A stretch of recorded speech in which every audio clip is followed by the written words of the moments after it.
এবার ঈদে সারা দেশে মুক্তি পেয়েছে ঢাকাই সিনেমার জনপ্রিয় অভিনেতা শাকিব খান অভিনীত সিনেমা তুফান। সিনেমাটি মুক্তি পাওয়ার পর থেকেই তুফান দেখতে প্রেক্ষাগৃহে উপচে পড়েছে দর্শকরা। এমন সময়ে মঙ্গলবার রাতে তুফান সিনেমা দেখতে সপরিবারে রাজধানীর একটি সিনেপ্লেক্সে যান তথ্যপ্রযুক্তি প্রতিমন্ত্রী জুনায়েদ আহমেদ পলক।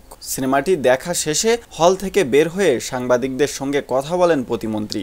এ সময় সিনেমাটি নিয়ে তার প্রতিক্রিয়া জানান। পলক বলেন, তুফান এক কথাই বলতে গেলে উড়াধুরা। এতে রয়েছে ফুল অব ইমোশন, এন্টারটেনমেন্ট ও টুইস্ট। একেবারেই বিশ্বমানের একটি সিনেমা। যতটুকু প্রত্যাশা নিয়ে এসেছিলাম তার চেয়ে বহুগুণ বেশি নিয়ে ফিরে যাচ্ছি। পরিচালক রায়হান রাফি পরিচালিত তুফান আমাদের বাংলা চলচ্চিত্রকে একটি অনন্য মাত্রায় নিয়ে গেছে। আমাদের মেগা স্টার শাকিব খান ভিন্ন রূপে আবির্ভূত হয়েছেন। যে জায়গাতে আমরা শাকিব খানকে দেখি, তুফান সিনেমার মধ্য দিয়ে শাকিব খান ভিন্ন উচ্চতায় পৌঁছে গেছেন। তিনি প্রমাণ করেছেন যে শাকিব সেরাদের সেরা।